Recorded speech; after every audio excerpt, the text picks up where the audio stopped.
सालों पहले की बात है। काशी नगरी में रामदास नाम का एक मोची रहता था। वह काफी नेक दिल इंसान था। हर किसी की मदद के लिए हरदम तैयार। उसके पास कोई भी मदद मांगने के लिए आए तो उसे उदास होकर नहीं लौटना पड़ता था।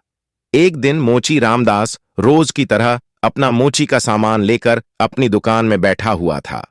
उसके पास एक ब्राह्मण आया और अपना जूता सिलने के लिए दिया। जूता सीलते हुए रामदास ने ब्राह्मण से पूछा, आप कहां से आए हैं? ब्राह्मण देव ने जवाब दिया, मैं कावेरी तट से यहां गंगा मां के दर्शन करने और नहाने आया हूं। एकदम से मोची रामदास ने पूछा, क्यों? आज कावेरी नदी में पानी खत्म हो गया है क्या? ब्राह्मण यह बात सुनकर हैरान हो गया।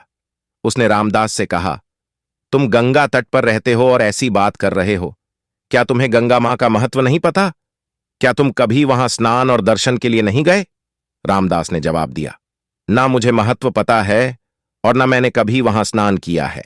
रामदास आगे कुछ बोलता कि उससे पहले ही ब्राह्मण देव ने कहना शुरू कर दिया, गंगा तट पर रहकर न गंगा की शक्ति का पता है और न कुछ और। तभी तो तुम्हारे भाग्य फूटे हुए हैं। उसके बाद ब्राह्मण ने रामदास को गंगा मां की महिमा सुनाई। ब्राह्मण की बातें सुनने के बाद रामदास ने कहा, अपना मन साफ हो तो हर तट का पानी गंगा है।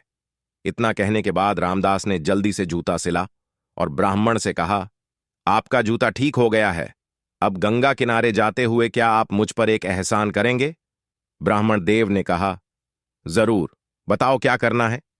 रामदास ने अपने जेब से एक साबुत सुपारी का टुकड़ा निकला और कहा, आप जब गंगा में स्नान करेंगे तब उन्हें यह साबुत सुपारी अर्पण कर देना। ब्राह्मण देव ने रामदास के हाथ से वह सुपारी ली और गंगा के किनारे जाने लगे। वहां स्नान करने के बाद ब्राह्मण देव ने हाथ में सुपारी लेकर गंगा मां को पुकारते हुए कहा, मां, ये रामदास ने आपके लिए भेजा है, इसे स्वीकार कीजिए।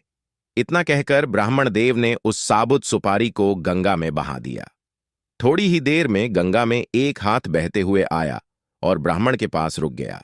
उस हाथ में एक सोने का एक कंगन था। उसी समय एक आवाज आई, मेरी तरफ से यह कंगन रामदास को दे देना। गंगा मां की तरफ से रामदास के लिए सोने का कंगन आता देख ब्राह्मण हैरान हो गया। दंग ब्राह्मण ने कंगन को हाथ में उठा लिया। कंगन हाथ में लेते ही ब्राह्मण के मन में लालच आ गया। उसने सोचा कि मैं यह कंगन रामदास को नहीं दूंगा। आखिर रामदास को पता ही कैसे चलेगा कि मां गंगा ने उसे कंगन देने के लिए कहा है। इस सोच के साथ ब्राह्मण आगे बढ़ने लगा। कुछ दूर जाते ही उसके मन में हुआ कि अगर मैंने यह कंगन बेचा तो पूछताछ होगी और मुझ पर चोरी का इल्जाम लग सकता है। मैं सीधे यह कंगन राजा को देता हूं, वो खुश हो जाएंगे और इनाम भी देंगे। इसी सोच के साथ ब्राह्मण सीधे राजमहल पहुंच गया। वहां पहुंचते ही राजा को प्रणाम करके उस ब्राह्मण ने उन्हें कंगन भेंट कर दिया। उस कंगन की चमक से राजा और वहां मौजूद दूसरे लोग दंग रह गए। राजा ने कहा, ब्राह्मण देव, यह कंगन देखकर तो लग रहा है मानो यह स्वर्ग लोक का है। राजा ने वह कंगन अपनी पत्नी को दे दिया।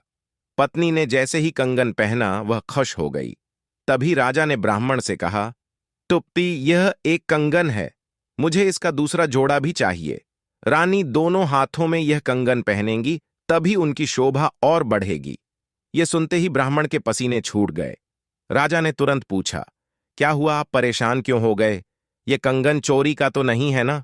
तुरंत ब्राह्मण ने जवाब दिया, नहीं नहीं राजा साहब, यह चोरी का नहीं है। तब राजा बोले, ठीक है, आप आज शाम तक दूसरा कंगन लाकर मुझे दे दो, तभी मैं मानूंगा कि यह चोरी का नहीं है। जी राजा साहब, कहते हुए घबराया हुआ ब्राह्मण राजा के दरबार से निकल गया। राजा ने अपने कुछ सिपाही ब्राह्मण के पीछे लगा दिए ताकि उन्हें कंगन का सच पता चल सके। राजमहल से निकालकर ब्राह्मण सीधा रामदास के पास गया। उसने गंगा मां द्वारा दिए गए कंगन, उसके मन के लालच और राजा की फरमाइश सबके बारे में रामदास को बता दिया। उसके बाद रामदास से पूछने लगा कि दूसरा कंगन कैसे हासिल होगा। रामदास ने ब्राह्मण की सारी बातें सुनने के बाद अपनी दोनों आंखें बंद कर लीं। उसके बाद रामदास ने हाथ जोड़कर गंगा मां से ब्राह्मण को बचाने की विनती की। 1 मिनट के बाद रामदास ने अपने सामने रखी एक बाल्टी में हाथ डाला और उससे वैसा ही कंगन निकाल लिया। ब्राह्मण यह देखकर हैरान हो गया। उसका पीछा कर रहे राजा के सिपाही भी यह चमत्कार देखकर दंग हो गए। ये सब देखकर वो सीधे राजा के पास पहुंच गए और उन्हें सारी बातें बता दीं। इधर ब्राह्मण भी रामदास को धन्यवाद कहकर कंगन लेकर राजमहल निकल गया। वहां पहुंचते ही ब्राह्मण ने राजा को कंगन दे दिया। राजा ने उससे कुछ नहीं पूछा और चुपचाप कंगन ले लिया। कंगन लेने के बाद राजा खुद अपने सिपाहियों के साथ रामदास की दुकान पर गए और रामदास को गंगा मां की भक्ति के लिए इनाम दिया। कहानी से सीख: इंसान सिर्फ दिखावा करके कुछ हासिल नहीं कर सकता। भक्ति, मान सम्मान सब दिल से होना चाहिए।